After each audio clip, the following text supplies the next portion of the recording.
السلام علیکم ناظرین، میں ہوں منصور علی خان، اپنے یوٹیوب چینل کے اوپر آپ کو خوش آمدید کہوں گا۔ سب سے پہلے آپ سے درخواست کہ چینل کو سبسکرائب کرنا مت بھولیے گا اور بیل آئیکن ضرور پریس کیجیے گا۔ ناظرین، مینار پاکستان کے اوپر ایک عدد واقعہ پیش آیا ہے جہاں پہ 14 اگست کو ایک خاتون جو کہ ٹک ٹاک بناتی ہیں، وہ ٹک ٹاک بنانے کے لیے، ان کی ویڈیوز بنانے کے لیے جو ہے وہ مینار پاکستان پہ گئیں۔ اب آپ جانتے ہیں کہ 14 اگست کو جو ہے وہ سڑکوں پہ، پارکس میں، ان جگہوں پہ ویسے ہی بہت رش ہوتا ہے۔ تو وہاں پہ جب وہ یہ ٹک ٹاک ویڈیوز بنا رہی تھیں تو چند نوجوان ان کے پاس آئے اور وہ ان کے ساتھ ویڈیوز بنانا چاہتے تھے، اور اس کے بعد جب وہاں پہ بدتمیزی شروع ہوئی تو پھر اس خاتون کے ساتھ وہاں پہ تقریباً پورے کراؤڈ نے ہی بہت بدتمیزی کی۔ اس کی مختلف ویڈیوز بھی آ چکی ہیں اور وہ سوشل میڈیا کے اوپر موجود ہیں۔ میں اس کی بہت گرافک ڈیٹیلز ہیں، میں اس کے اندر نہیں جانا چاہتا، وہ آپ میرے خیال میں شاید اب تک یا تو آپ کی نظروں سے گزر چکی ہوگی یا آپ کو آلریڈی پتا ہوگا واقعے کا، تو اس لیے میں مزید ڈیٹیل میں نہیں جاتا۔ لیکن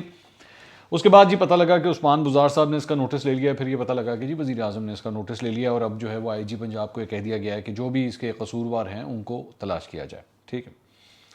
لیکن میرا ایک اس پہ جو نقطہ نظر ہے، یہ جو 400 افراد، یہ جو کچھ بھی انہوں نے کیا ہے، یہ جو حرکت انہوں نے کی ہے، کیا آپ یہ جانتے ہیں یہ روز ہوتا ہے پاکستان میں؟ ہاں، آپ کو شاید یہ لگ رہا ہوگا کہ یہ آپ نے پہلی دفعہ ٹی وی کے اوپر دیکھ لیا یا سوشل میڈیا کے اوپر دیکھ لیا تو آپ کے رونگٹے کھڑے ہو گئے۔ نہیں، ایسا نہیں ہوتا، یہ روزانہ پاکستان کے اندر ہوتا ہے، اور میں آپ کو بتاتا ہوں کہاں پہ ہوتا ہے۔ بڑا آسان طریقہ ہے، آپ پاکستان کی کسی بھی جانی مانی خاتون، چاہے وہ کوئی سیاستدان ہو، چاہے وہ کوئی اینکر پرسن ہو، کوئی ایکٹریس ہو، کوئی جرنلسٹ ہو، کوئی سوشل ورکر ہو، کوئی تجزیہ کار ہو، یہاں تک کہ ٹیچرز بھی ہوں، آپ کسی کو بھی اٹھا کے دیکھ لیں۔ آپ ذرا 1 منٹ کے لیے ان کے سوشل میڈیا اکاؤنٹس کے اوپر جائیے،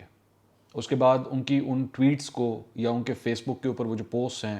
یا اگر اس کی کوئی ویڈیو ہے، آپ ذرا اس کو کھول کے دیکھیے، اور اس کے بعد آپ نیچے جو کامنٹس پڑھنا شروع کریں گے نا، آپ کو ہر جگہ ایک مینار پاکستان کا واقعہ نظر آئے گا، اور ایسی ایسی گندگی، ایسی ایسی بکواس، ایسی ایسی سوچ وہاں پہ ابل کے سامنے آتی ہے کہ آپ حیران ہو جاتے ہیں کہ یہ ہے ہماری سوسائٹی۔ تو یہ صرف ایک فرق یہ ہے کہ یہ جو کچھ بھی آپ وہاں پہ اس خاتون، کوئی بھی خاتون ہو جو اس طرح سوشل میڈیا کے اوپر وہ جو موجود ہوتی ہے، اس کے ساتھ روزانہ یہ واقعہ ہوتا ہے۔ آپ یقین کیجئے، میں آپ کو کہہ رہا ہوں کہ آپ کوئی بھی ان کی رینڈم 5 ٹویٹس اٹھا لیں، صرف 5 ٹویٹس کسی بھی خاتون کی، اور اس کے بعد نیچے جا کے وہ کامنٹس دیکھیے، وہ مینار پاکستان کے واقعے سے کم نہیں ہے۔ یہ وہی جانور ہیں، یہ وہی جانور ہیں جو آپ کو وہاں پہ نظر آئے تھے، یہ وہی جانور آپ کو سوشل میڈیا پہ نظر آتے ہیں۔ فرق صرف یہ ہے کہ ان جانوروں کو پکڑنے کا نظام کوئی نہیں ہے۔ وہاں پہ صرف جو کچھ ہوا ہے وہ فزیکلی ہوتا ہے، سوشل میڈیا کے اوپر جو کچھ ہوتا ہے وہ وربلی ہوتا ہے، ہوتا وہی ہے۔ جو درندگی، جو گھٹیا پن آپ کو مینار پاکستان کے اندر اس ویڈیو کے اندر نظر آ رہا ہے، وہی گھٹیا پن آپ کو اس سوشل میڈیا کے اوپر نظر آتا ہے۔ کچھ اپنے نام تبدیل کر لیتے ہیں، کچھ اصل ناموں کے ساتھ کام کرتے ہیں، کچھ کے ساتھ کسی سیاسی جماعت کا جھنڈا لگا ہوتا ہے تو کسی کے ساتھ جو ہے اس کے سیاسی جماعت کی لیڈر کی تصویر لگی ہوتی ہے، لیکن جو زبان استعمال ہو رہی ہوتی ہے وہ ایگزیکٹلی وہی ہوتی ہے جو آپ نے مینار پاکستان میں دیکھی ہے۔ آپ تو اس بات سے اندازہ لگا لیجئے کہ ہم سے تو چھوٹی چھوٹی بچیاں بھی برداشت نہیں ہوتی۔ آپ مثال کے طور پہ آپ چھوٹی اگزامپل جو ہے وہ ملالہ یوسفزئی کی لے لیجئے، کہ وہ اس کی شکل سے نفرت ہے۔ ہم یہ کہتے ہیں کہ نہیں، ہم اس کو کس طرح برداشت کر لیں۔ کچھ کبھی ہم کہتے ہیں جی نہیں، اس کے ساتھ تو یہ واقعہ پیش نہیں آیا، اور جناب یہ تو ویسٹرن ایجنٹ ہے۔ اچھا، وہ ویسٹرن ایجنٹ مثال کے طور پہ ویسٹرن ایجنٹ ہے، بھائی وہ آپ سے کیا مانگ رہی ہے؟ اس نے آپ سے کیا ڈیمانڈ کی ہے؟ وہ تو صرف ایک تعلیم کی بات کرتی ہے نا، آپ نہ مانیں، آپ اپنے بچوں کو نہ پڑھائیں، بس اتنی سی بات ہے نا، اتنا ایسا اختلاف کر لیں۔ لیکن اگر آپ ان کی بھی ٹویٹس کے نیچے جا کے پڑھیں کہ جو زبان استعمال کی گئی ہوتی ہے اس بچی کے خلاف، چھوٹی بچی کے خلاف، تو آپ حیران ہو جائیں گے۔ سب سے امپورٹنٹ بات یہ کہ ہمارے معاشرے کے اندر سب سے جو گندی اور گھٹیا سوچ ہے نا، سب سے پہلے تو وہ ہے جو مانتی ہی نہیں کہ اس طرح کا کوئی واقعہ ہو سکتا ہے۔ نہیں، ہم ایسے تھوڑی ہیں۔ جب آپ نے ماننا ہی نہیں کہ آپ ایسے ہیں تو پھر آپ درست کس طرح ہو سکتے ہیں؟ ہم تو ایکسیپٹ ہی نہیں کرتے نا، ہم تو یہ کہتے ہیں نہیں، پاکستان میں تو اس طرح ہوتا ہی نہیں، خواتین کے ساتھ کہاں ہوتا ہے؟ یہ کبھی کسی خاتون سے پوچھے، جب وہ کسی بازار میں، کسی پارک میں، کسی سڑک کے اوپر اگر چلنے کی کوشش کرے تو اس کے بعد وہ جو گھورتی آنکھیں ہیں، جو اس کا پورا معائنہ کرتی ہیں، اس نے کیا پہنا ہوا ہے، اس نے چہرے پہ کتنا میک اپ لگایا ہوا ہے، وہ بول کس طرح رہی ہے، وہ دکھ کس طرح رہی ہے، اس کی آنکھیں کس طرف ہیں، تو پھر آپ کو پتہ لگے گا کہ ایک عورت آپ کا کریکٹر سرٹیفکیٹ نکال کے دے گی کہ آپ کا معاشرہ ہے کیا۔ ہاں وہ اب اگر تو آپ بلا وجہ اپنے اوپر ایک وہ لبادہ اڑنا چاہتے ہیں کہ نہیں آپ لوگ جو ہیں وہ ایسے نہیں ہیں، تو ایسے، اور میں جب آپ لوگ کا لفظ استعمال کرتا ہوں تو آپ جانتے ہیں کہ میں ان افراد کی بات کر رہا ہوں جن کے دماغ کے اندر یہ فطور ہوتا ہے۔ اس کے بعد ہماری ایک اور کیٹیگری جو سب سے زیادہ اس گند میں ملوث ہے کہ یہ بتاؤ کہ اس نے کپڑے کیا پہنے ہوئے تھے۔ ہاں یہ اس سوال کے پہلے مجھے جواب دو کہ اس نے کپڑے کیا پہنے ہوئے تھے، وہ بات کس طرح کر رہی تھی، وہ اس وقت کیوں نکلی ہوئی تھی، وہ وہاں کیوں گئی تھی۔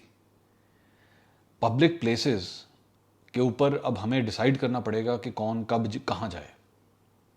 یہ پبلک پلیسز نہیں، آپ اس کو مینز پلیسز کہہ دیجیے، یا پھر پبلک پلیسز کا نام نکال دیجیے، کیونکہ پبلک میں تو پھر عورتیں بھی آتی ہیں، بچے بھی آتے ہیں، بوڑھے بھی آتے ہیں، مرد بھی آتے ہیں، تو سیدھا سیدھا پھر یہ پبلک پلیسز کا نام ہی ختم کریں، یہاں پہ مینز پلیسز کر دیجیے۔ Men are only allowed, women are not allowed, سیدھا سیدھا یہی لفظ استعمال کرنا ہے۔ پھر اس کے بعد ایک اور وہ جو گھٹیا سوچ جو ہوتی ہے، اس نے اس کو میسج کتنے کیے،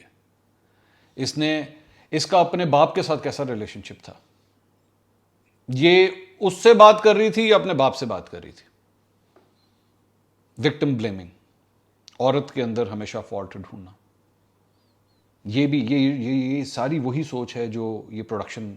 دے رہی ہے، یہ اس قسم کے بھیڑیے پیدا کر رہی ہے کہ اگر تو تم نے کپڑے میرے مطابق نہیں پہنے، مطلب کسی بھی لچے لفنگے، کسی بھی لونڈے لپاڑے نے اگر یہ بیٹھ کے ڈیسائیڈ کر لیا کہ یہ جو فلاں لڑکی ہے نا، اس نے جو میرے دماغ میں ایک عورت کا خاکہ تیار ہے، اگر تو اس نے اس کے مطابق کپڑے نہیں پہنے، اور اگر اس نے اس کے مطابق میک اپ نہیں کیا ہوا، یا زیادہ کر دیا میک اپ، یا اس کی چال درست نہیں ہے، یا اس کے بولنے کا انداز درست نہیں ہے، یا یہ بھی غلط جگہ پہ آئی، یہ پھر میرا رائٹ ہے کہ میں اس کے ساتھ جو مرضی کروں،